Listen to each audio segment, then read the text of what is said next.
ভারতের পশ্চিমবঙ্গের বিধানসভা নির্বাচনের পর নতুন মুখ্যমন্ত্রীর নাম ঘোষণা হবে আজ। এ নিয়ে জয়ী প্রার্থীদের সাথে বিকেলে বৈঠকে বসবেন স্বরাষ্ট্রমন্ত্রী অমিত শাহ।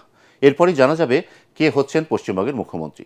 এর আগে বৃহস্পতিবার রাতে পশ্চিমবঙ্গের বিধানসভার বর্তমান মন্ত্রিসভা ভেঙে দেয় বাংলার রাজ্যপাল আর.এন. রবি। এতে শেষ হল মমতা ব্যানার্জির মুখ্যমন্ত্রীর মেয়াদও। অন্যদিকে তামিলনাড়ুতে সিনেমার পর্দা থেকে রাজনীতিতে নামা বিজয় এখন জোটের কঠিন সমীকরণ মেলাতে ব্যস্ত। আশিকুর রহমান জানাচ্ছেন বিস্তারিত।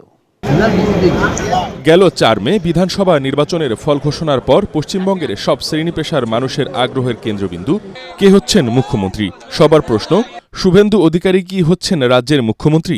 এছাড়া মুখ্যমন্ত্রীর দৌড়ে এগিয়ে আছেন রাজ্য বিজেপির সভাপতি সৌমিক ভট্টাচার্য। তবে সাবেক মুখ্যমন্ত্রী মমতা ব্যানার্জিকে হারানোর পর শুভেন্দুকেই এগিয়ে রাখছেন সবাই। 100 seats were stolen. এরই মধ্যে কলকাতা এসেছেন স্বরাষ্ট্রমন্ত্রী অমিত শাহ। বিকেলে জয়ী প্রার্থীদের নিয়ে বৈঠকে যোগ দেবেন তিনি। এই বৈঠকেই পশ্চিমবঙ্গের নতুন মুখ্যমন্ত্রীর নাম ঘোষণা হবে। এরপর সন্ধ্যায় রাজ্যপালের কাছে সরকার গঠনের অনুমতি চাইবেন। সেই প্রক্রিয়া সম্পন্ন হলেই শনিবার শপথ নেবে পশ্চিমবঙ্গের নতুন সরকার। এদিকে সাবেক মুখ্যমন্ত্রী মমতা ব্যানার্জি পদত্যাগ করতে অস্বীকৃতি জানানোর পর সাংবিধানিক সংকট তৈরির শঙ্কা তৈরি হয়। তবে বৃহস্পতিবার রাতে রাজ্যপাল আর.এন. রবি মন্ত্রিসভা ভেঙে দেন। তাই ৯ মে নতুন সরকার শপথ গ্রহণের আগ পর্যন্ত পশ্চিমবঙ্গে জারি থাকবে রাষ্ট্রপতির শাসন।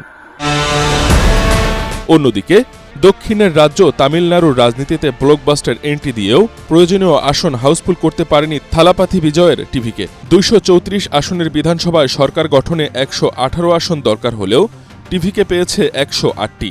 ৫ আসনে জেতা ইন্ডিয়ান ন্যাশনাল কংগ্রেস বিজয়ের দলকে সমর্থন দিলেও শর্ত দিয়েছে এআইএডিএমকে কিংবা এনডিএকে যেন জোটে না নেওয়া হয়। ফলে সরকার গঠনে এখনও দরকার আরও ৫টি আসন।